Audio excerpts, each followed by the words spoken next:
بالله من الشيطان الرجيم.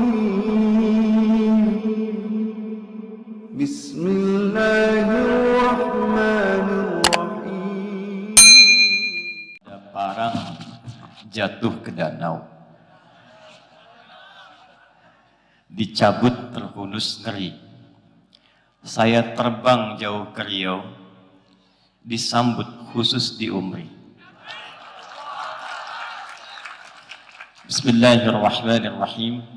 Assalamualaikum warahmatullahi wabarakatuh. Alhamdulillahilladzi allafa baina qulubina fa asbahna bi ni'matihi ikhwana. Wassalatu wassalamu ala rasulillahi alladzi biiqtida'i sunnatihi syarifati asbahna lil muttaqina imama. Fa salawatullahi wa salamuhu alaihi wa ala alihi wa sahbihi wa dhurriyyatihi wa ummatihi ila yaumil mi'adi alladzi fi amama. Wa ba'd. Yang kita hormati, kita muliakan tuan rumah keluarga besar Universitas Muhammadiyah Riau, Pak Rektor Al-Ustaz Syekh Dr. Sayyidul Amin beserta seluruh jajaran rektorat, dekanat, BPH, Profesor Kiai Haji Abdul Karim, unsur Forkopimda dari Pak Gubernur, diwakili Pak Asdan, juga alhamdulillah disertai dari stakeholder pemerintahan Kepri, baik yang as-sabiqunal awwalun, telah Allah berikan kesempatan, yang terhormat Brigjen Saleh, baik yang sekarang kita doakan Pak Gub seyogianya berkenan membersamai, oleh Allah diuji, ada sakit yang beliau rasakan,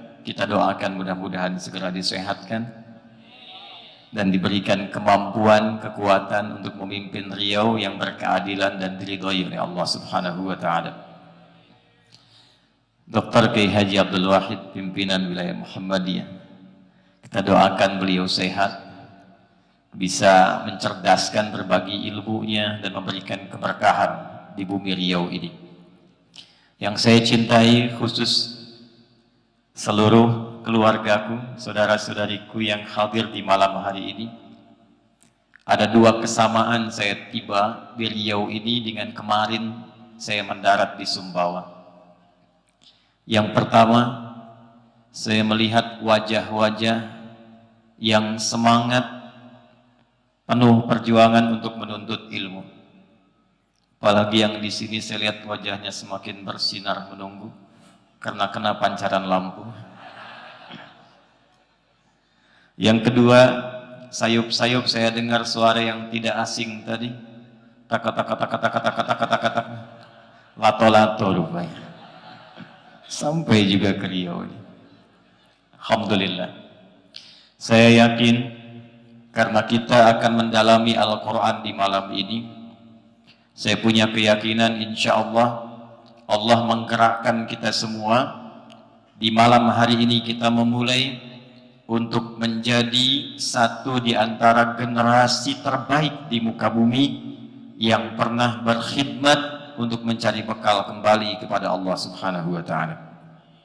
Karena tidak ada orang yang datang untuk belajar dari tuntunan Al-Quran kecuali disebut oleh Nabi SAW, orang itu akan menjadi orang terbaik di setiap bidangnya.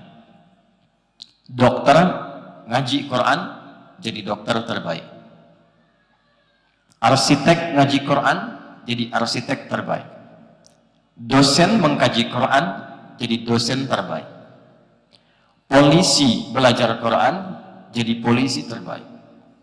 TNI prajurit ngaji Quran, jadi TNI terbaik. Yang menjamin siapa? Nabi. Di mana ditemukan?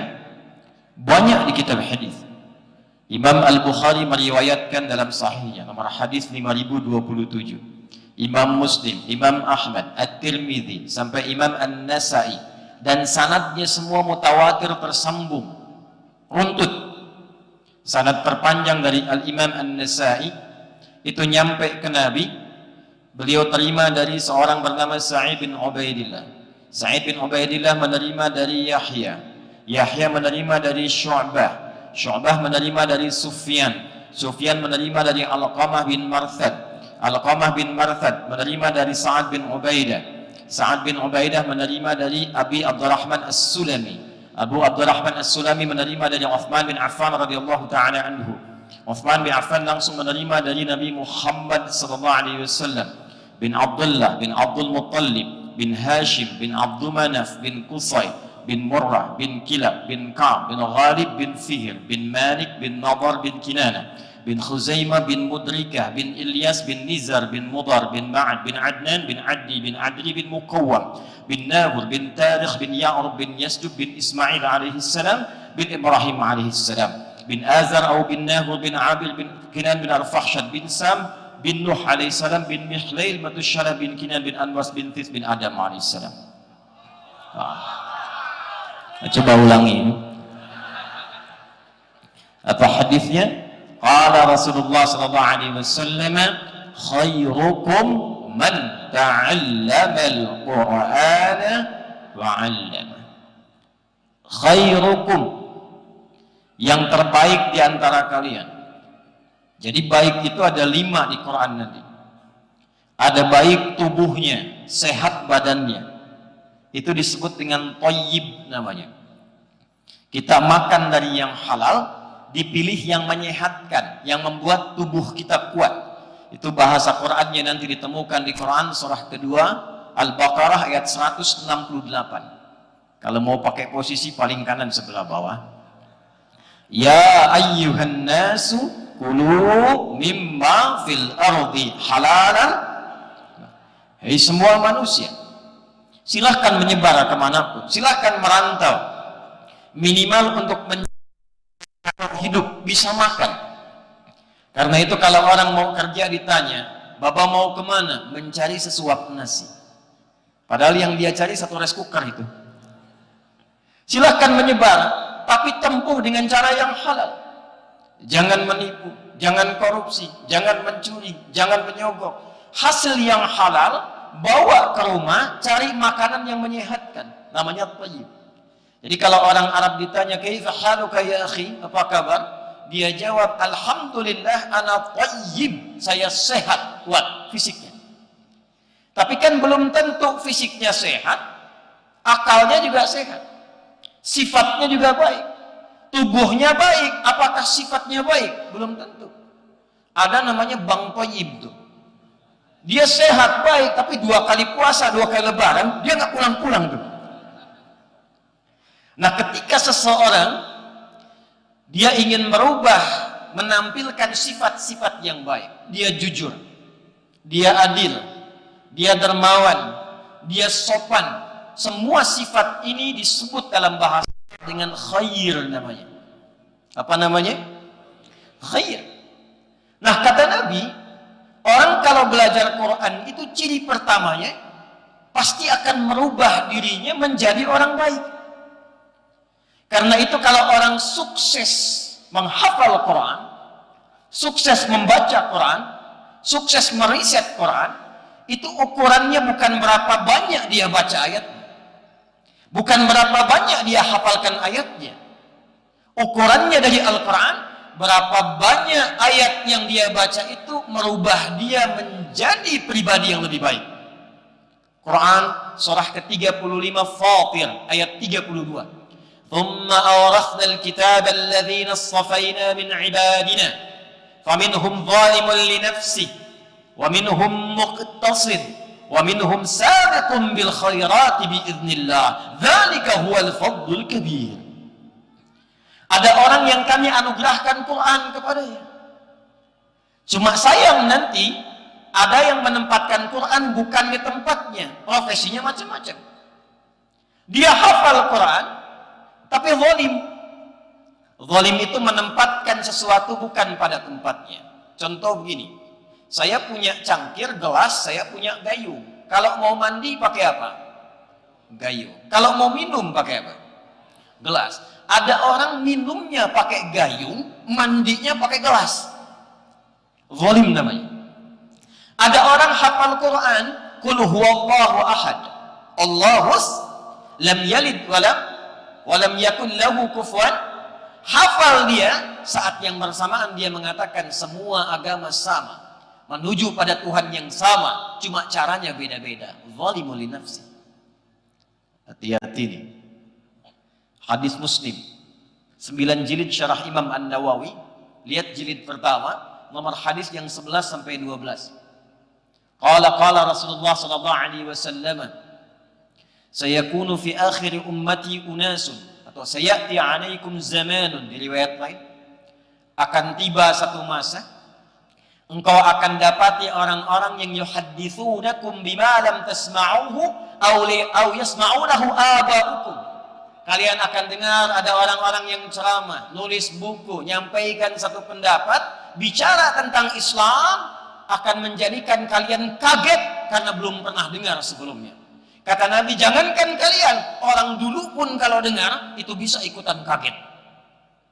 Jadi Abu Jahal pun kalau dengar itu bisa kaget juga. Abu Jahalnya tidak pernah mengatakan semua agama sama. Dia mengatakan kita beda, karena itulah kemudian dia bertindak yang salah. Orang sekarang ada yang berani mengatakan, mengambil ayat Quran, dia katakan semua agama sama. Kata Nabi, iyyakum wa iyyahum, waspadalah. Siapa ciri orang yang sukses dengan Qurannya? Wa minhum sabiqum bil khairati biiznillah. Dialah orang yang dengan Qurannya mampu merubah dia berperilaku lebih baik di hadapan Allah Subhanahu wa taala. Jadi insya Allah ini ada Pak Asda di birokrasi. Kalau semua birokrat kita dari yang bawahnya, yang desanya, lurahnya, camatnya sampai gubernurnya mau belajar Quran, maka insya Allah akan ditemukan pejabat-pejabat yang terbaik di bidangnya. Masya Allah, sudah diaminkan Pak. Ya. Karena tangannya dekat dengan taat, megang Quran, jarinya tahiyat-tahiyat, gak akan pernah tentu maksiat. Pak Asda, ada proyek Pak, ini tolong Pak, ada fee-nya 1 miliar. Maka karena beliau dekat Quran, dia katakan, maaf ya, tangan saya ini, tangan taat, jarinya jari tahiyat, tidak akan pernah berbuat maksiat. Masya Allah. Tapi fee-nya Pak, katanya infonya naik 10 miliar. Sebentar, saya istikharah dulu. Gak ada istikharah dalam maksiat. Jadi kalau kita mau kembali ke Quran, kembali mendekat kepada Al-Quran, apalagi di bulan yang mulia ini, maka ada jaminan dari Nabi, semua orang yang mendekat kepada Quran, apapun profesinya, maka dia akan dirubah langsung oleh Allah, sukses di bidangnya dan terbaik di bidangnya. Yuk kita lihat. Maaf ya, Nabi itu lahir di mana? Halo? Di Mekah. Mekah saat Nabi dilahirkan maju atau tidak? Baik. Lihat baik-baik. Yang pintar banyak tidak di sana? Baik. Yang pencuri banyak tidak? Yang penipu ada, pezina ada, pemabuk ada kumpul semua. Kalau kumpul keburukan, sifat dan orangnya disebut jahiliyah namanya. Kalau perbuatannya saja jahilun, orangnya jahil, digabungkan jahiliyah. Jadi kenapa disebut jahiliyah? Karena semua bentuk keburukan khatam di situ. Saya tadi bicara waktu siang di kampus, maaf, pemabuk itu yang paling amatir itu 5 kali mabuknya sehari. Jadi kalau belum 5 kali itu belum mabuk, belum amatir. Kebayang ya? Kalau ada pembegal itu sekampung begal semua, nggak nanggung. Yang maju di Romawi, yang tinggi di Persia. Pada masa itu Mekah di bawah, nggak berkembang, keburukan banyak. Tapi menariknya ketika Allah mengutus Nabi Muhammad SAW, Allah tidak memberikan tongkatnya Nabi Musa, tidak memberikan mukjizatnya Nabi Isa alaihissalam, tidak menundukkan awan untuk dinaiki seperti Sulaiman alaihi salam, tapi yang diturunkan oleh Allah Al-Quran. Al-Quran. Dan apa yang terjadi ketika semua belajar Al-Quran sesuai dengan profesinya? Abu Bakar As-Siddiq belajar, pelajari manajemen bisnis, bagaimana petunjuk di Qurannya, pelajari Quran keseluruhan, maka berubah menjadi orang yang terbaik di zamannya sampai sepeninggal Nabi Muhammad SAW. Umar yang tadinya keras, yang kalau bertemu ngajak berkelahi, hei, siapa yang berani denganku ketemu di bukit A, tapi pamit dulu pada ibu yang telah melahirkannya, karena dia akan kembali tanpa nama. Umar. Umar yang pernah jualan Tuhan yang terbuat dari roti. Musim panas keliling-keliling Tuhan, Tuhan, Tuhan, Tuhan. Tiba-tiba lapar, disimpan Tuhan berhalanya itu di atas satu batu, kemudian minta izin.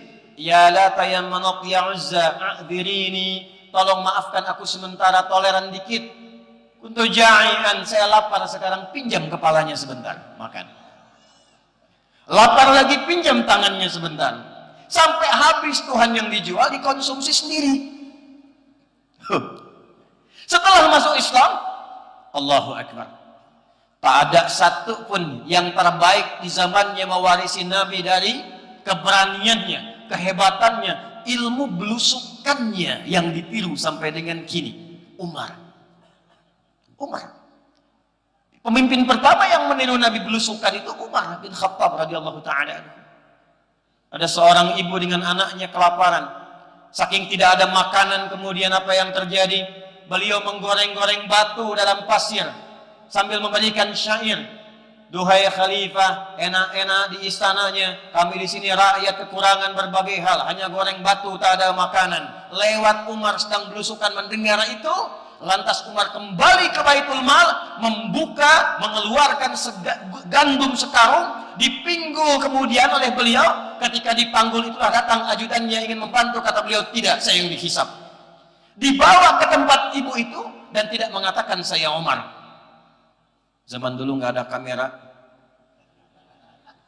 zaman dulu tidak ada media sosial, zaman dulu tidak ada update status, zaman dulu tidak ada peluang untuk menampilkan ke banyak orang. Umar tidak cerita kalau beliau Umar, dimasakkan oleh beliau.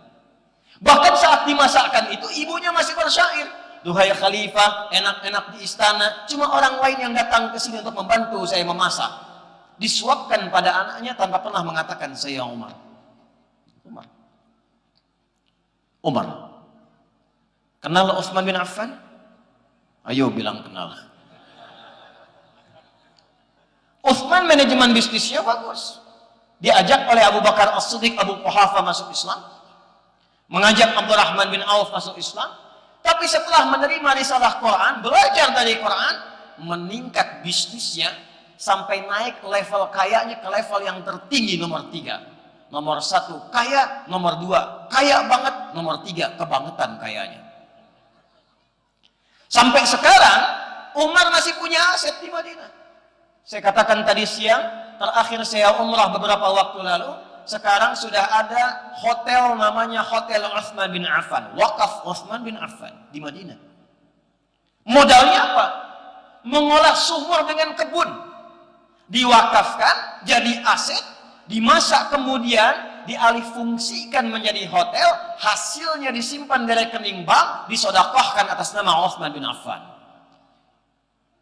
Orangnya sudah meninggal 15 abad yang lalu, masih punya rekening di Bank Saudi sekarang, Utsman. Antum masih hidup belum tentu punya rekening di sana tuh. Jadi semua orang dengan profesinya itu pasti jadi orang hebat. Khalid bin Walid, Abu Ubaidah bin Abi Al-Jarrah. Nabi punya 12.000 orang sahabat setelah meninggal dunia, 38-nya panglima. Satu kekuatan panglimanya bisa menaklukkan Persia dan Romawi. Barokah dari mana? Quran. Apakah hanya untuk orang di masa Nabi saja? Tidak. Karena Quran itu kalau berkahnya sudah turun, maka 1, siapapun yang menerima Quran akan menjadi orang terbaik. 2, di tempat manapun ada ahli Quran, tempatnya akan mendapatkan keberkahan menjadi baik. 3, di waktu kapanpun ada Quran, waktunya akan diberkahi oleh Allah sehingga menjadi baik. Contoh, Quran diturunkan oleh Allah lewat malaikat siapa? Jibril. Jibril ketika menerima Quran berubah status menjadi Sayyidul Malaikah Ruhul Amin, pemimpin para malaikat. Nabi Muhammad SAW menerima Al-Quran, statusnya naik jadi Sayyidul Anbiya wal Mursalin. Waktunya, Quran turun di satu malam. Saat turun di malam itu, berubah status malamnya. Dari malam biasa jadi malam istimewa. Malam biasa itu disebut dengan lail. Lail, jamaknya layali. Lail, lela, lili, leli, layali itu malam. Ibu leli, ibu malam-malam. Tapi kalau ada yang istimewa di malam itu, tambahkan tak di ujungnya, lailah. Quran diturunkan di malam itu, jadi berkah malamnya. Inna anzalnahu fi lailatin mubarakah. Ada berkahnya. Ketika berkah, berubah nilai malam itu. Value-nya berubah. Nilai pahalanya lebih daripada 1000 bulan. Disebut dengan malam Al-Qadar. Inna anzalnahu fi lailatil. Turun di harinya Jumat, Jumatnya berubah jadi Sayyidul Ayyam. Turun di mana? Mekah, Mekahnya bertambah keberkahan. Nabi pindah dari Mekah ke mana? Dari Mekah ke mana? Dari Mekah ke mana? Bukan Madinah. Madinah itu ketika ada Quran. Saat Nabi pindah, pindahnya bukan ke Madinah, pindahnya ke Yathrib namanya. Yathrib. Yathrib itu nama satu dari umat Nabi Nuh yang setelah banjirnya reda 1 tahun 10 hari berpencar. Ada yang bernama Yathrib nanti bin Mahlil kakeknya datang ke wilayah itu bertempat disebut dengan nama orangnya, maka tempatnya disebut dengan Yathrib. Nabi datang ke situ, maaf sekali ekonomi tertinggal, pasar dikuasai Yahudi, dimonopoli. Konflik tinggi, 600 tahun Aus dan Khazraj gak pernah tuntas. Politik tajam, kriminalitas tinggi, pasarnya kotor. Datang ke situ turun cahaya Quran. Cuma 2 tahun. Berubah, berkembang, jadi suasana kota. Pasarnya stabil, orangnya jadi baik. Kemudian jadi suasana kota yang mencerahkan, ilmu mulai banyak sehingga dikenal. Kalau ada pasar yang jujur, itu tuh di sana. Kalau ada orang-orang baik, itu di sana. Kalau ada orang-orang yang hebat, itu di sana. Semua menginspirasi. Suasana kota yang menginspirasi dalam bahasa Arab disebut dengan Al-Madinah Al-Munawwarah. Turun Quran jadi Al-Madinah Al-Munawwarah. Jadi Quran itu turun dimanapun, di tempat, di waktu, di orangnya, pasti berubah jadi baik. Apakah hanya di era Nabi saja? Tidak. Karena satu-satunya kitab suci yang dijadikan bimbingan sampai akhir masa kehidupan hanya Al-Quran. Taurat diturunkan pada siapa? Halo? Pada siapa? Musa alaihi salam. Untuk siapa? Bani Israel. Tahu dari mana? Quran. Ya, itu paling gampang, Quran. Quran surah 17 ayat yang kedua. Wa ataina Musal kitaba. Dan dengan keagunganku diberikan Musa kitab. Namanya Taurat. Quran surah ketiga ayat ketiga. Ya, nazzala 'alaikal kitaba bil haqqi musaddiqan lima baina yadayhi wa anzalat Taurat. Apa fungsi Taurat? Balik lagi ke Quran surah ke-17 ayat 2. Wa ataina Musal kitaba wa ja'alnahu hudan li bani Israil. Khusus sekomplek Bani Israel saja. Itu aja, nggak keluar. Nabi Isa dapat apa? Injil. Injil di dalamnya sama, hudan. Tapi untuk siapa? Li Bani Israil. Quran beda. Ketika turun risalahnya, kalimatnya beda. Syahrul Ramadan alladzi unzila fihi al-Quran hudan lin nas. Hudan lin An-Nas disebutkan 241 kali dalam Al-Quran, mencakup semua manusia tanpa kecuali, tanpa batas. Dan oleh Allah dijadikan abadi, karena dijamin melewati setiap masa, karena itu dijaga semuanya, lafadznya dijaga, maknanya dijaga, keutamaannya dijaga, kemuliaannya dijaga. Nggak ada satupun kitab di muka bumi yang sejak diturunkan dibaca, terus sama isinya tak berubah. Zaman Nabi dibaca alif lam mim, zaman sekarang dibaca alif lam mim. Bukan cuma ayatnya, tapi cara bacanya pun sama dan dijaga dengan ilmu. Tak ada satu buku bacaan di muka bumi yang dijaganya pakai ilmu, cuma Quran. Anda baca Quran gak bisa biasa. Alif lam mim. Dari kalau kita mulai raiba fi, udah lil muttaqin, gak bisa. Ada panjangnya, pendeknya, makhrajnya, wakafnya, wasalnya. Alif lam mim. Dan semua huruf yang dibacakan dari Quran, semuanya keluar dari bagian tubuh kita. Tak ada satu tersisa rongga tubuh kita yang mengeluarkan suara huruf, kecuali darinya keluar semua lafaz-lafaz Quran. Seakan Allah ingin mengatakan, karena kitab ini mulia, dilafadzkan secara mulia, maka bagian semua tubuh ini mesti bertasbih mengucapkan Quran dengan semua kemuliaannya. Dijaga ilmunya bernama tajwid. Dan tajwid ini dimunculkan untuk menjaga Quran, termasuk dari cara baca yang menyimpang. Zaman Nabi sudah ada baca syair, dan syair itu ada iramanya. Syarat syair itu ada 4. Yang pertama nanti ada fasaha, kedua uslub, ketiga khayal, keempat musik, ada irama. Ada irama. Rumusnya ada 16 disebut dengan bahar. Ada bahar tawil, tawilun lahu dunal bukhuri fadailu, fa'ulun mafa'ilun, fa'ulun mafa'ilu. Kifa nabki min dhikra habibin wa manzili bisaqtili wa bainad dakhuli fahawmali. Ada rajas, mustaf'ilun, mustaf'ilun, mustaf'ilun, mustaf'ilun, mustaf'ilun, mustaf'ilun.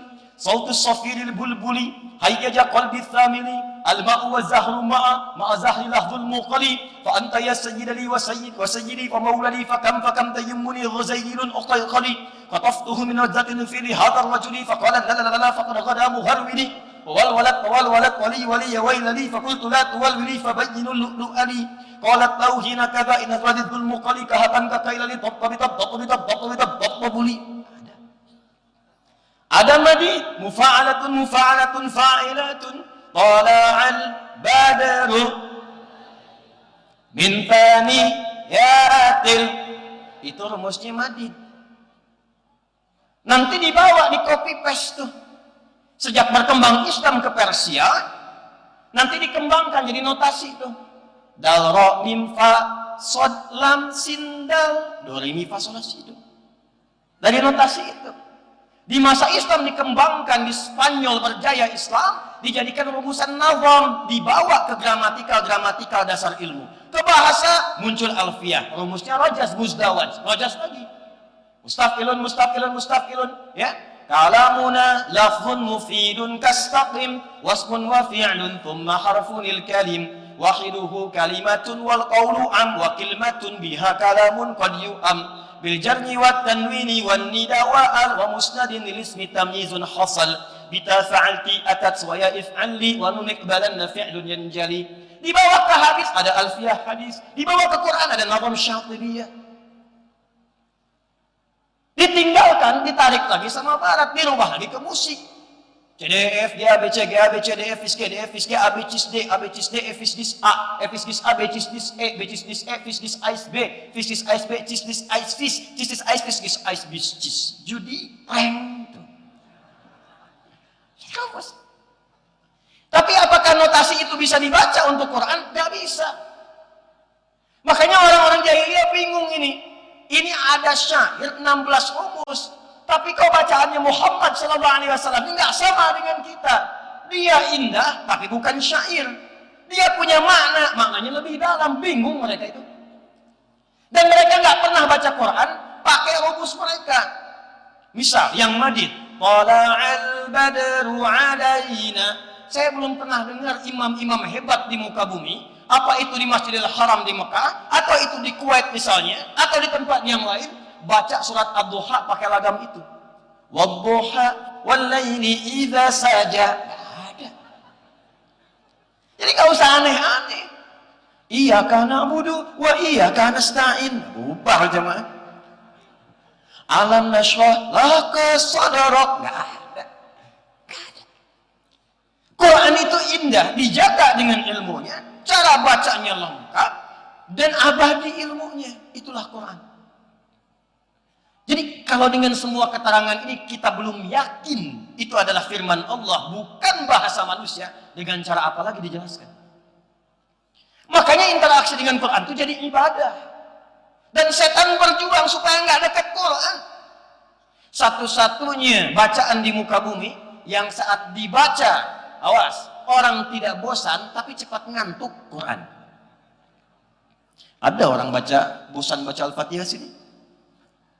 Coba saya tanya, sehari itu baca Al-Fatihah 15 kali atau 16 kali? Coba. 16. Berarti subuhnya cuma 1 rakaat.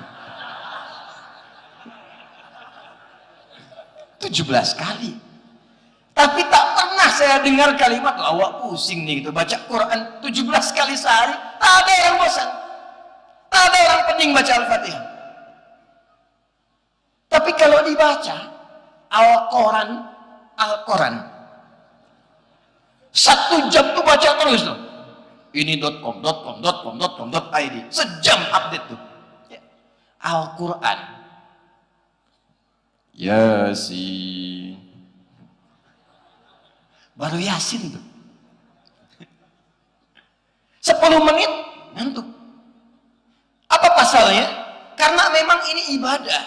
Dan setan gak akan biarkan.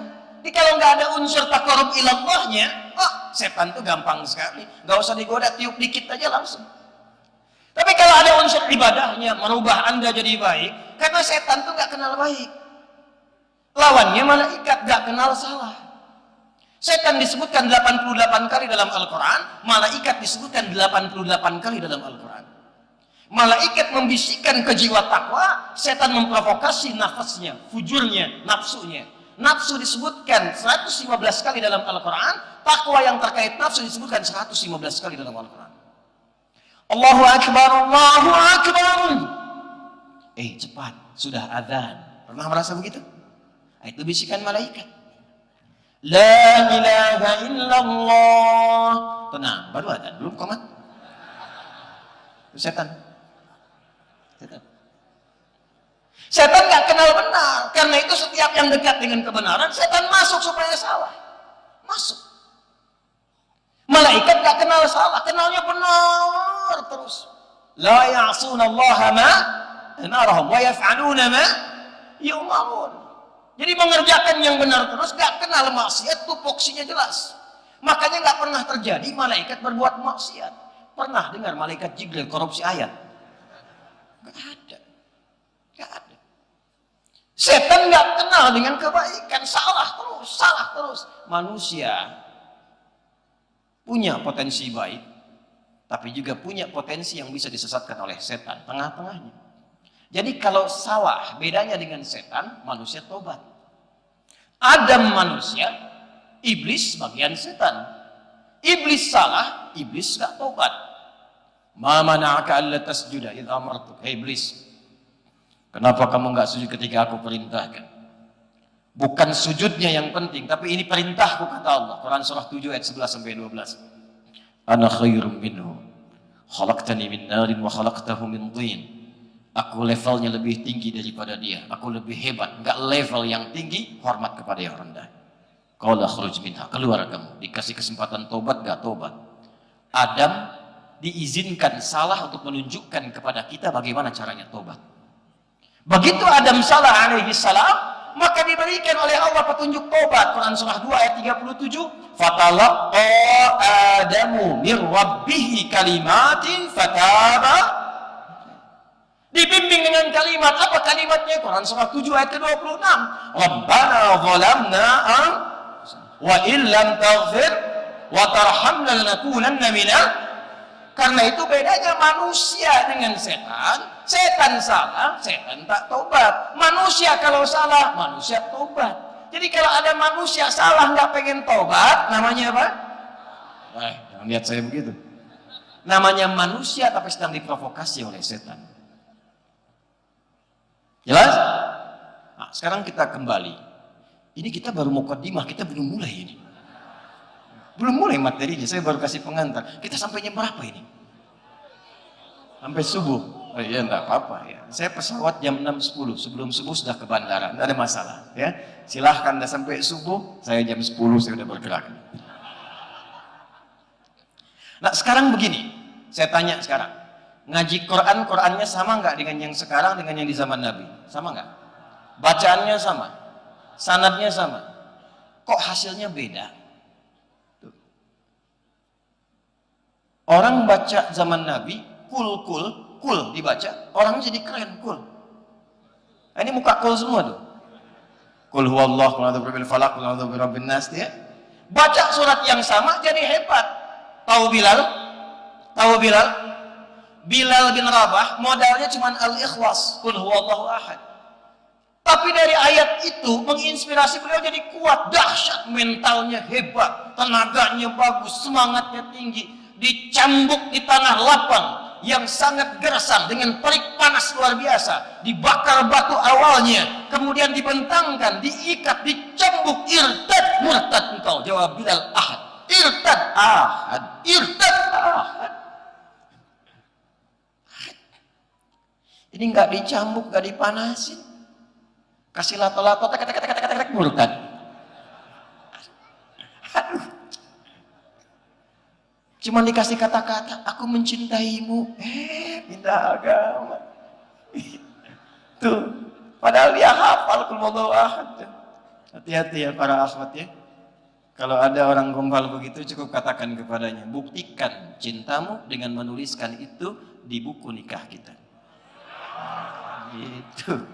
Sampai punya BPKB, buku pernikahan kita berdua. Gitu dong, iya kan? Nanti dia tanya, oke lah kalau begitu, abang tinggal di jalan apa? Jalanin aja dulu, nanti kalau cocok kita terusin. Itu cara. Mentalitasnya beda. Orang dulu belajar ayat langsung pintar. Orang dulu belajar ayat langsung sukses. Dan mereka membaca semua amal itu dengan keyakinan yang tangguh. Tertanam dulu di jiwa mereka itu. Dzalikal kitabu la raiba fihi, itu sampai ke sini. Bukan cuma di sini. Sampai ke jiwa. Jadi ketika dipanggil sholat pun yakin ada manfaat sholat. Allahu Akbar, Allahu Akbar. Mereka nggak tanya lagi, kenapa mesti sholat? Karena mereka tahu ketika bertanya, hayya 'alas shalah, hayya 'alal falah. Salat membuat engkau sukses dan bahagia. Karena falah dalam bahasa Inggris itu success and happiness. So if you want to translate falah in English, so the meaning contains success and happiness. There's differentiate between success and happiness, even in Arabic. You want to say success in Arabic, so you can say in the word fawz.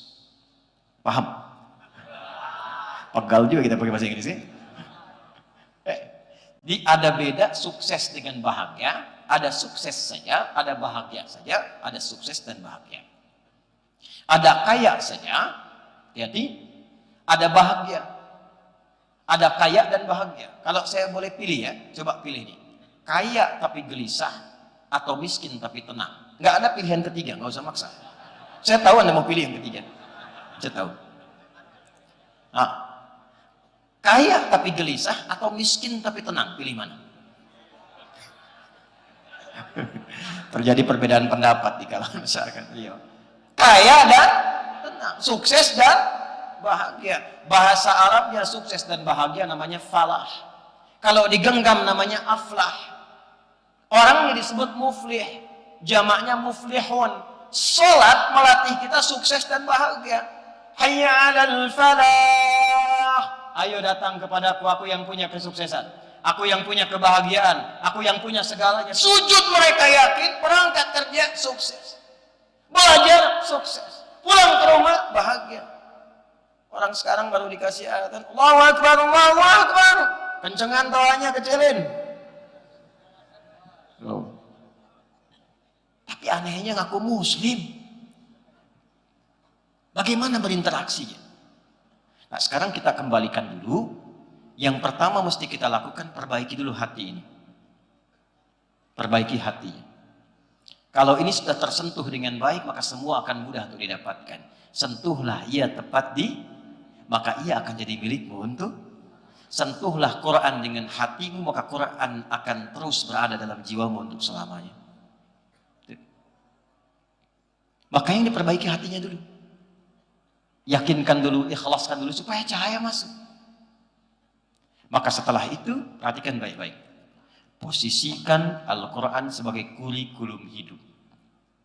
Jangan ditempatkan sebagai bacaan biasa. Quran mukjizat bukan? Halo, mukjizat bukan? Hebat tidak?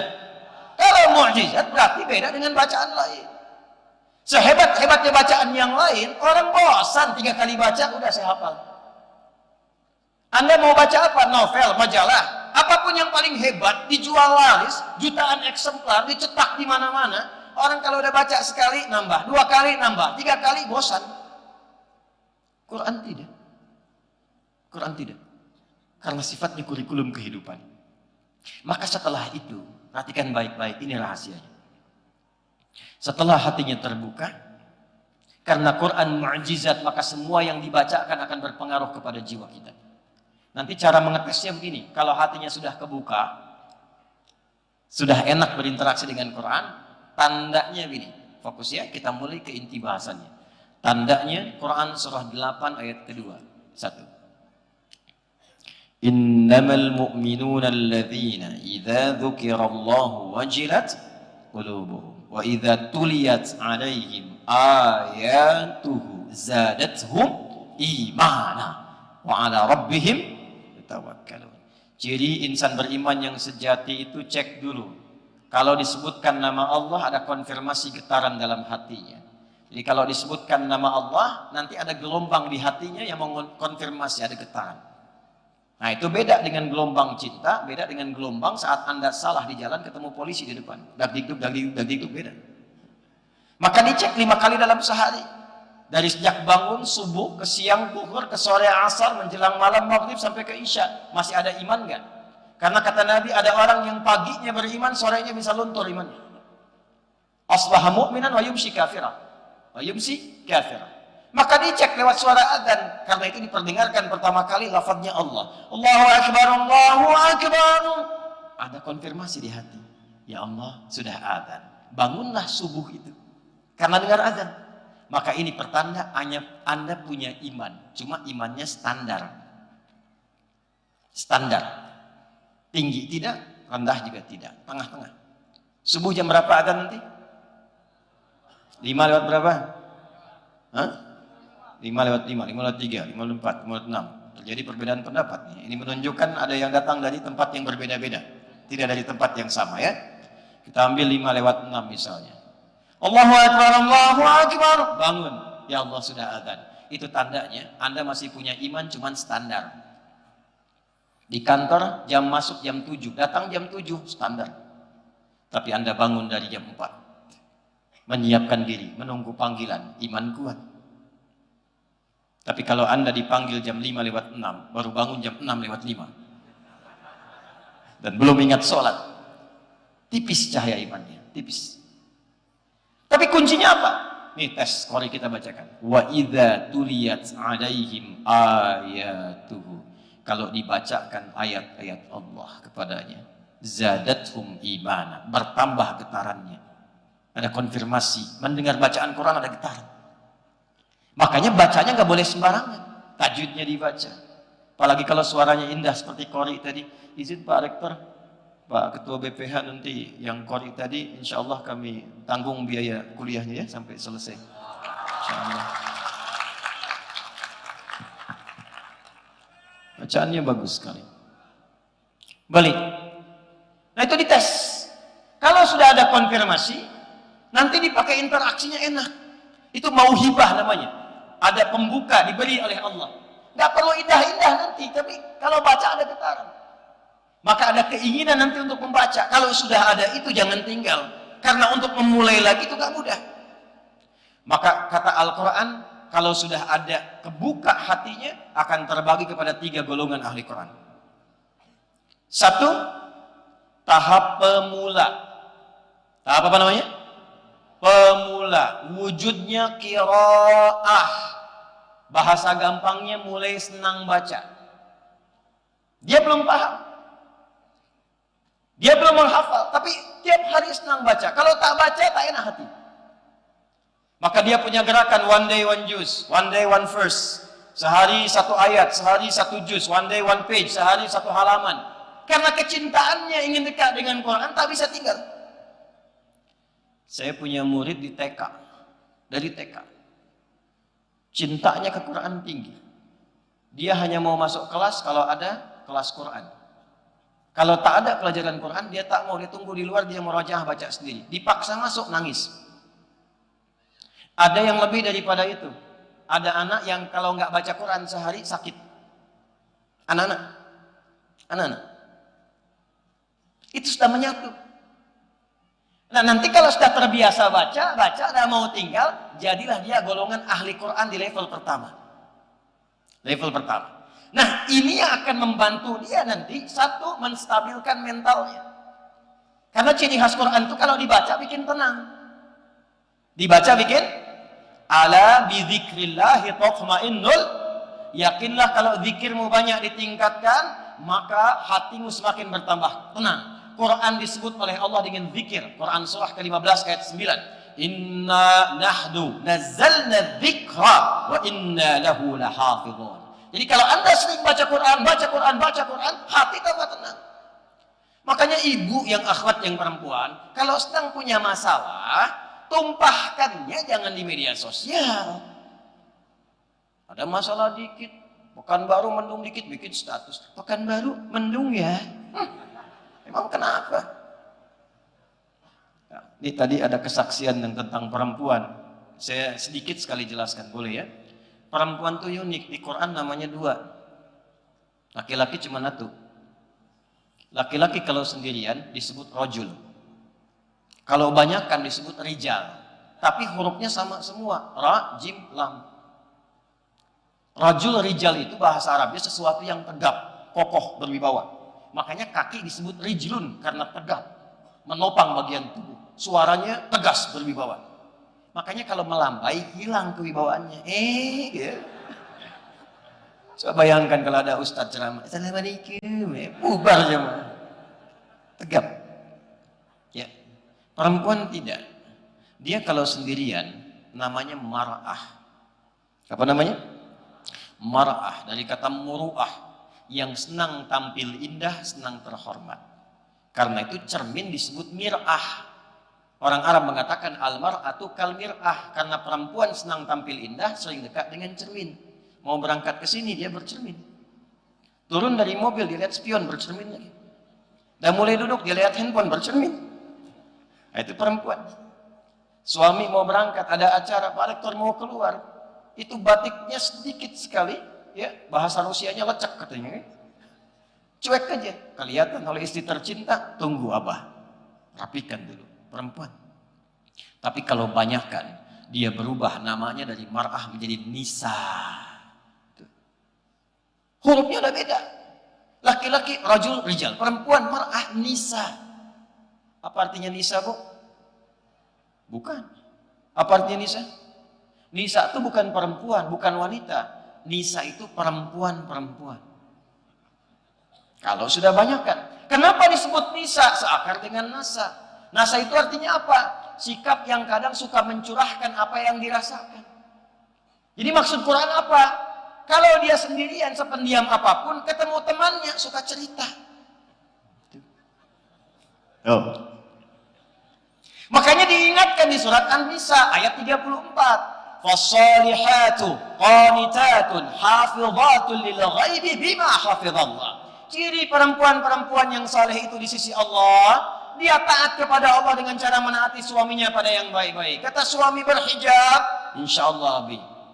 Ikut ta'lim, insyaallah. Tahajud, insyaallah. Ayo, siap. Hafizatun lil ghaibi bima hafizallah. Dan dia menjaga kehormatan rumah tangga, terutama suami ketika tidak sedang bersamanya. Judulnya pengajian, ta'lim. Datang ketemu kawan. Apa kabar ukhti? Alhamdulillah baik. Sehat? Sehat. Anak-anak gimana? Alhamdulillah. Suami bagaimana? Di situ masalahnya. Cerita. Kadang-kadang sekarang tidak ada perkumpulannya sudah bisa bikin status. Selama ini berumah tangga ternyata nggak nyangka ya. Tuh. Nyangka tuh. Jadi ketika seseorang bilang nggak nyangka, dia sedang nyangka. Paham? Yuk kita kembalikan, itu Quran. Jadi temukan itu sampai senang baca, senang baca. Kalau sedang gelisah, ambil wudhu, buka mushaf, ngadep kiblat, baca Quran. Demi Allah saya katakan, sudah ada riset baru keluar sekarang. Riset. Nanti kita ada MOU di sini dengan Umri, insyaallah. Ya, maaf. Riset sekarang membuktikan, Anda kalau baca Quran berapapun, tapi konsisten bacanya, itu akan memberikan keberkahan, setidaknya stabil dalam mentalitas. Lebih tenang. Jadi menerima masalah sebesar apapun itu, jadi kecil, cawan hatinya lebar. Ketika lebar, masalah jadi kecil. Masuk. Tapi kalau pejabat merumuskan persoalan dekat dengan Quran, tenang ambil kebijakan. Pebisnis dekat dengan Quran, tenang menyelesaikan persoalan. Mahasiswa dekat dengan Quran, tenang menghadapi ujian. Harinya kok hari tenang, kok Anda gelisah? Harinya hari tenang kan? Tapi Anda kok pada gelisah? Heran saya anak sekarang. Karena belajarnya nggak nempat. Waktu belajar digunakan main lato-lato, hari tenang baru belajar. Quran. Nanti yang kedua, sholat tuh. Sholat tuh bikin tenang. Makanya tempat sholat itu beda sendiri. Anda masuk masjid dengan masuk rumah, lebih tenang ke masjid. Makanya dulu orang-orang kalau kerja di zaman Nabi bisnis, keluar tuh ada syuruk dari masjid. Pulang ke rumahnya, ini bisa rumus sih teman-teman yang dagang, yang bisnis, pengusaha. Itu nggak langsung ke rumah, mampir masjid dulu. Sholat 2 rakaat, tawakal pada Allah, memohonkan, ya Allah saya telah berikhtiar seperti apa yang telah Engkau perintahkan, maka mohon berikan rezeki seperti apa yang telah Engkau janjikan. Makanya keluarnya pulang ke rumah, yang dibawanya aura masjid, bukan aura jalan. Pulang ke rumahnya tuh aura masjid, tenang, enak, ketemu anak nyaman, main-main. Karena anak itu nggak kenal Anda sebagai direktur, nggak kenal Anda sebagai pimpinan. Anda jenderal, iya, di mana? Di kesatuan, di rumah Anda ayah. Anda manajer, direktur, di mana? Di kantor, di rumah Anda abi. Iya. Saya di sini Ustaz, alim, panggil Syekh. Di rumah mereka nggak kenal saya dengan Syekh, Ali, Ustaz. Tidak. Apa Anda pikir saya pulang ke rumah disambut Ustaz? Tidak. Anak saya butuh ayahnya. Buya, anak yang kecil yang mau 2 tahun. Kita baru pulang dari Amerika, datang ditungguin malam-malam. Tengah malam anak 2 tahun. Buya, Masya Allah. Adik, apa kabar? Buya bertanya-tanya gitu. Apalagi 2 tahun. Dengar aja lah, dia cerita, dia main kuda-kudaan, dia naik ke punggungnya, naik jalan-jalan. Alhamdulillah, dia rindu buyanya ternyata. Dia nggak kenal Ustaz, tak peduli dia. Kenal ayahnya. Masjid, bikin tenang. Ada seorang saleh, rajin murajaah Quran, baca Quran. Dan dia padukan dengan masjid. Ini kisah nyata. Saya kalau cerita, hampir nggak pernah saya kutip yang aneh-aneh.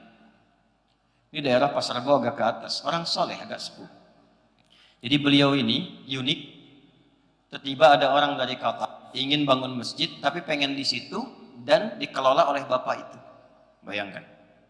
Saya juga nggak paham gimana tiba-tiba bisa terjadi itu. Singkat jadi kelola, jadi dirawat, disayang-sayang, dan wafatnya sesuai dengan kebiasaannya. Masya Allah. Kamis Ramadan nunggu senderan belakang, meremlek, meninggal. Ya Tuhan, nafsu mutmainah. Indah wafatnya. Awas belakang tuh, meremlek tuh. Kurang. Nah, yang kedua, ini insya Allah nanti kita kerjasamakan dengan Umri. Makanya kenapa saya mulai dari kampus. Nanti insya Allah saya keliling. Nggak jadwal-jadwal kita bertemu. Mungkin nanti pesantren-pesantren Quran. Mungkin nanti dengan pemerintah setempat kita diskusi. Ya, tunjukkan nilai keislaman baik. Yang kedua itu namanya tilawah. Kajian Quran. Sesuai dengan passionnya, jadi kurikulum.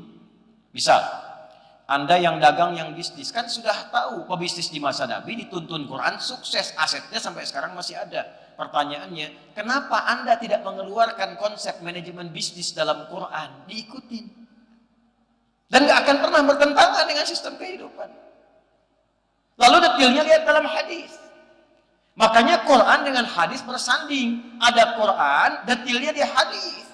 Imam Al-Bukhari kan saat nulis kitab Sahih Al-Bukhari, Al-Jami' As-Sahih Al-Musnad Al-Mukhtasar min umuri Rasulullah sallallahu alaihi wasallam wa sunanihi wa ayyamihi, itu beliau kumpulkan secara tematik, ada temanya 97 tema. Jadi tema kehidupan dirinci oleh beliau sesuai kebiasaan Nabi. Ini petunjuknya. Anda yang imannya naik turun kayak lift, sudah turun gak naik. Pengen naik gak turun. Buka topik kedua, Kitabul Iman. Ada 57 hadis. Dicantumkan ini ayatnya dulu, ini hadisnya. Ini ayatnya, ini hadisnya. Subtopiknya dibagi. Mana iman yang naik saat sendirian, mana iman kalau naik saat bersama-sama, iman kalau naik dengan harta, iman kalau naik dengan kedudukan, apa yang mengganggu iman sehingga menjadikan lemah, hindari. Ada ayat dan hadisnya. Adik-adik yang belajar, kenapa nggak keluarkan Kitabul Ilmi, topik ketiga? Lalu Anda riset, ada ayatnya, ada hadisnya. Di mana belajarnya cepat paham, supaya nggak lupa-lupa. Kapan waktu belajar, kapan waktu mengulang, kapan mengamalkan, kapan jadwal kajiannya ada. Nabi itu punya jadwal mengajar khusus untuk perempuan, kajian ibu-ibu ada hari Kamis. Kajian laki-laki di Sufah, waktunya ada dirinci. Dan seimbang. Apa amalan yang menguatkan pada kecerdasan, pada kepintaran ada. Nah, Anda yang pebisnis, keluarkan ayat-ayatnya. Ada Kitabul Buyu' dalam hadisnya, keluarkan. Gini cara mengelola harta, ini cara memanagenya, ini cara meneruskannya, ini aktifanya, ini nyusunnya, menghindari ribanya bagaimana, memprioritaskannya bagaimana, mendistribusikannya bagaimana, ada. Kata Nabi, la taqumus sa'atu, akan tiba masa-masa nanti sampai ke ujung akhir zaman. Zaman itu dibagi 3 akhir. Awal di akhir zaman pembuka, pertengahan akhir zaman, akhirnya akhir zaman. Akan ada masa, kata Nabi, satu taqarrubul aswaq, pasar mudah diakses. Hadis sahih. Dulu ibu ke pasar pakai ojek motor, pakai angkotnya, turun beli. Sekarang cuma klik datang sendiri. Nyata hadis Nabi. Taqarrubuz zaman, waktu semakin cepat, mudah diakses. Dulu mohon maaf, orang mau haji 6 bulan baru nyampe, baru pulang lagi 6 bulan. Begitu datang sudah lupa 6 bulan. Sekarang berangkat 8 jam bisa balik lagi 8 jam. Ke Riau, maaf, pakai becak berapa lama kapan sampainya? Pakai kapal laut ada terbatas. Pakai pesawat cuma 1 jam nyampe. Taqarrubuz zaman. Nah, sekarang dalam masa itu memanfaatkannya bagaimana? Tadi saya diskusi tadi. Ya, dengan bagian pengelolaan anggaran, pengelolaan distribusi dari penghasilan Pemprov dan sebagainya. Coba Anda bayangkan, kalau skema ini diterapkan dalam digital, misal di Kepri ini ada berapa kabupaten misal, di Riau ini ada berapa kabupaten misal, dari 12 kabupaten ini digitalisasi, mohon maaf sekali, bikin aplikasi setiap kabupaten, masukkan UMKM-nya ke situ. Siapa yang jualan beras, siapa yang jualan sabun, siapa yang jualan pakaian, siapa yang jualan sayuran, masukkan ke situ. Kabupaten A ketika memerlukan beras, klik, beli dari si fulan, langsung datang. Kerjasamakan dengan Bang Oleh, Ojek Soleh, dikelola oleh pemerintahan setempat. Dananya muter di situ, kembangkan. Kalau nggak ada di situ, baru ke kabupaten lain. Hasilnya dikumpulkan, bikin kemudian di situ program Amin, Ansar Muhajirin. Yang kurang-kurang tampilkan di webnya, kelihatan sama yang lain. Butuh apa rice cooker? Sedekah rice cooker, nggak harus semua uang. Nanti hasilnya dikumpulkan, ada zakatnya, klik, langsung mengikat, langsung digitalisasi. Tu'khadhu min aghniyaihim wa turaddu ala fuqaraihim. Di kabupaten A, berapa mustahiknya? Berapa muzakkinya? Yang ahli zakat kumpulkan, lalu subsidikan dulu kepada yang lain, berikan modal-modalnya. Nanti kalau kelebihan, setorkan ke atas, ke provinsi, subsidikan ke kabupaten lain. Pakai itu, selesai. Setidaknya kemiskinan dan program prasejahtera bisa ditekan. Itu cuma setengah hadis. Setengah hadis, Anda bayangkan. Itulah tilawah, itulah riset. Yang profesi dokter, kumpul semua. Keluarkan ayat-ayat kedokteran. Keluarkan hadis-hadis yang riset. Saya tadi diskusi, kita punya kelas di At-Taisir, kelas Quran, terhubung di 400 dokter dan profesional. Saya tanya dokter mata, dok, bagaimana ciri mata yang sehat? Kata beliau, kalau memantulkan optik yang sempurna, bendanya jelas terlihat. Saya bilang yang begitu banyak, cuman saya keluar dari masjid, banyak saya lihat orang, dia betul lihat sendal, tapi dia nggak bisa bedakan mana sendal dia, mana sendal orang. Ya keluar masjid enak saja, mana sendal saya, lupa saya taruh tadi ya. Dia pakai sendal bagus, padahal dia ke masjid tak pakai sendal. Saya tak tahu Ustaz kalau itu. Nah, inilah pentingnya Quran. Maka di Quran diterangkan antara hubungan mata rohani, mata batin dengan mata fisikal. Mata fisik dibimbing oleh iman. Qul lil mu'minina yaghuddu min absarihim wa qul lil mu'minati yaghuddna min absarihinna. Surah 24, surah Cahaya 30 ayat 31. Maka matanya melihat dibimbing imannya sehingga dia bisa bedakan. Masya Allah, berubahlah dokter itu. Kalau ada yang datang ke kliniknya punya penyakitnya bukan fisik tapi hati, maka dituliskan resepnya oleh beliau, bukan ke apotek. Quran surat sekian, ayat sekian, pulang. Sekarang banyak penyakit, kalau sudah sehat, mulut dibimbing oleh imannya. Maka yang keluar yang baik-baik. Yang baik-baik. Nggak ada celaan, nggak ada ribut-ribut, baik-baik semua. Keluar dari sini lihat balik kok, ada maksiatnya. Begitu dilihat, palingkan. Lisannya astagfirullah, paling. Nggak ada terlambat, dilihat tapi istighfar, astagfirullah, salah. Ya balik. Ini kelas kedua. Yang ketiga, yang terakhir, hafalan. Kita lihat tapi bawa mushaf. Wah, suasana gelap di belakang, nggak bisa dilihat mana ayatnya tadi. Ketemu nggak ketemu halamannya. Bawa, simpan di sini. Simpan di sini. Qiraah, tilawah, hifz, tahfidz, hamilul Quran, hafalkan Qurannya. Dan ternyata 4 kali Allah sampaikan di Quran. Sekali aja cukup, 2 kali lebih dari tidak cukup, 4 kali nggak percaya keterlaluan. Quran surah 54 ayat 17, ayat 22, ayat 32, ayat 40. Walaqad yassarnal Qur'ana lidzikri fahal min muddakir.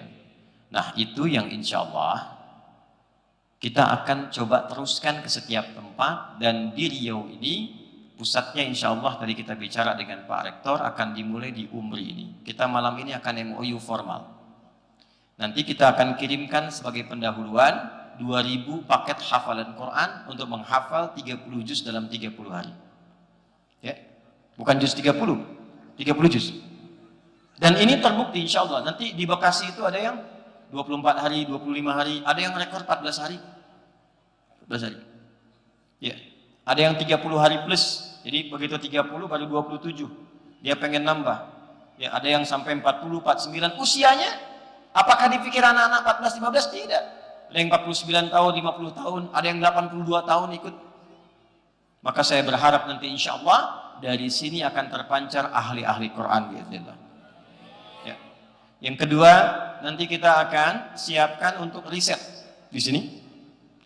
Nanti dari hasil riset kami coba nanti, tadi juga ada dari Pemda, kita akan diskusi. Insya Allah ahli-ahli Quran yang dididik di Makra, kalau sudah selesai 30 juz, nanti boleh sinergikan dengan kami. Nanti kita akan didik dengan ilmunya, kita kirim ke cabang kita di 19 negara. Nanti mungkin ada yang kita kirim ke Amerika, ada yang kita kirim ke Korea, kita kirim ke Jepang.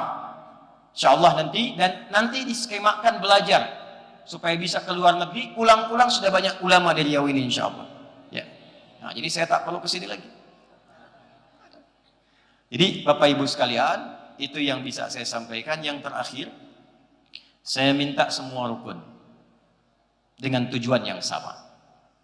Semua bentuknya untuk memfasilitasi. Kendaraan satu tujuan, ada yang bis, ada yang merek-merek tertentu saya nggak sebut supaya nggak endorse. Ya, besar, kecil, biasa, tinggi, rendah, tujuannya sama. Maka yang di Muhammadiyah, yang di NU, yang di Persis, Dewan Dakwah, semua kompak dengan satu tujuan. Saya memulai dari sini untuk memberikan pencerahan, memberikan inspirasi supaya berkemajuan, tapi saya harapkan insya Allah Umri akan menjadi satu kampus yang terbuka, yang mengakomodasi semua kepentingan Islam, supaya bisa memunculkan inspirasi dari Riau. Kita berikan pesan pada dunia global, maka akan ada kemajuan yang menjadi tantangan di peradaban insya Allah. Takbir. Takbir. Baik ya, tertib, rapi, dan insya Allah mudah-mudahan semuanya berkah di sisi Allah Subhanahu wa Ta'ala. Ya. Baik, saya kira kita butuh waktu untuk beristirahat, menyiapkan kembali, dan mengeksekusi apa yang telah kita siapkan. Insya Allah tahun ini terpilih 2 orang dari Riau. Untuk berangkat, hari Kamis kami berangkatkan untuk jadi calon ulama. Dia akan berangkat ke Tripoli, ke Ziletin, di kampus terbaik Quran. Jadi kampus itu, fakultas manapun semua harus hafal Quran 30 juz, hafalan dan tulisan. Hafalan dan tulisan. Jadi dia nggak akan lulus kecuali hafal Quran secara hafalan dan tulisan. Mohon didoakan karena kami amanatkan sampai S3. Boleh pulang libur, tapi jangan selesai sampai S3. Insya Allah ke depan tidak boleh 2 orang. Harus lebih daripada itu. Kita punya kerjasama dengan 19 negara. Tahun ini nanti insya Allah ada dari Madinah, ada dari Mekah, ada dari Al-Azhar, ada dari Sudan, ada dari Turki, ada dari Tripoli, beberapa yang lain. Dan insya Allah kita berikan support maksimal sehingga semuanya bisa nyaman dan gratis untuk bisa belajar. Ya, saya kira itu yang bisa saya sampaikan. Semoga Allah muliakan kita, semoga Allah jaga kita, semoga Allah jaga Riau ini dalam ridha Allah Subhanahu wa taala, dan semoga Allah jadikan Indonesia baldatun thayyibatun wa rabbuna ghafur. Allahumma taqabbal minna innaka antas sami'ul alim wa tub 'alaina innaka antat tawwabur rahim. Allahumma ya arhamar rahimin nas'aluka bitamami rahmatik وبتمام أسمائك الحسنى وصفاتك العلى اللهم نصلي ونسلم على حبيبك الكريم رسولك المصطفى أمين سيدنا محمد وعلى آله وصحبه أجمعين ربنا لا تدع لنا في مقامنا هذا وفي كل مقام ذنبا إلا غفرته. Ya Allah, kalau ada pendosa di lingkungan tempat ini atau di sekitarannya, maka mohon jangan biarkan ia pulang meninggalkan tempat ini kecuali Engkau ampuni seluruh dosa-dosanya.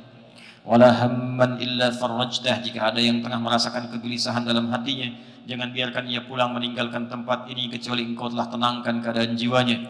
Allahumma wala asiran illa yassartah, jika ada yang tengah merasakan kesulitan di pekerjaan, di keluarganya, di kehidupan sosialnya, mohon dengan keikhlasannya datang ke tempat ini, ringankan dan hilangkan segala kesulitannya. Wala maridan illa syafaitah, jika ada yang Engkau uji dengan penyakit seberat apapun, mohon angkat dan sembuhkan penyakitnya. Allahumma alif baina qulubina wahidna wajadibna min tafraqah. Ya Allah, lembutkan hati kami untuk bersatu dalam kebaikan dan jauhkan kami dari perpecahan. Allahumma ij'alna min ahli al-Qur'an waj'alil Qur'ana sahiban lana fid dunya wa syafi'an lana fil akhirati ya arhamar rahimin. Ya Allah, jadikan kami termasuk bagian dari ahli Quran. Jadikan Quran sahabat kami di dunia dan syafaat bagi kami di akhirat ya arhamar rahimin. Allahumma altaf ya Allah qulubal 'asat liyatubu ilaika taubatan nasuha. Ya Allah, mohon lembutkan hati-hati pelaku maksiat di malam hari ini, agar ia sadar dan mau bertobat kepadamu sebelum Kau wafatkan ya arhamar rahimin. Ij'al baqiyata hayatina hayatun thayyibah wa akhir wafatina husnal khatimah. Ya Allah, jadikan sisa hidup kami lebih baik daripada sebelumnya, dan mohon jadikan bila pun kami mesti kembali di malam ini husnul khatimah. Haffif lisanana an naqula kalimat at-tauhid la ilaha illallah Muhammadur Rasulullah. Ya Allah, mohon di sakaratul maut nanti, di sakaratul maut nanti mohon ringankan lisan kami mengucap kalimat tauhid la ilaha illallah. Fa'ajib ya Allah kalimatana biqaulika ya ayyatuhan nafsul mutmainnah irji'i ila rabbika radiyatan maradiyah fadkhuli fi ibadi wadkhuli jannati. Dan mohon jawab kalimat kami dengan panggilanmu yang indah, hei jiwa-jiwa yang tenang, cepat pulang kepadaku. Aku ridha dengan amalmu, engkau pun akan ridha dengan pemberianku. Masuk dalam golongan hamba-Ku, aku siapkan surga untukmu. Allahumma ashtaqna bi Rasulillah sallallahu alaihi wasallam. Ya Allah, kami merindukan perjumpaan dengan Rasulullah sallallahu alaihi wasallam. Lam narahu ya Allah fil haya wala fil manam. Fala tudayyi' lana al-fursah li liqa'ihi yawm al-qiyamati ya arhamar rahimin. Kami tak pernah menatap beliau bersua walau hanya di alam mimpi, maka mohon jangan hilangkan kesempatan kami menjumpai Rasulullah di akhirat kelak ya arhamar rahimin. Ij'alna min ummati nabiyina Muhammad sallallahu alaihi wasallam. Ya Allah, jadikan kami termasuk golongan umat Rasulullah sallallahu alaihi wasallam. Rabbana atina fid dunya hasanah fil akhirati hasanah wa qina adzabannar. Wa sallallahu ala sayyidina Muhammad wa ala alihi wa sahbihi ajma'in. Wa akhiru da'wana alhamdulillahi rabbil alamin. Terima kasih. Saya mencintai Anda semua karena Allah. Assalamualaikum warahmatullahi wabarakatuh.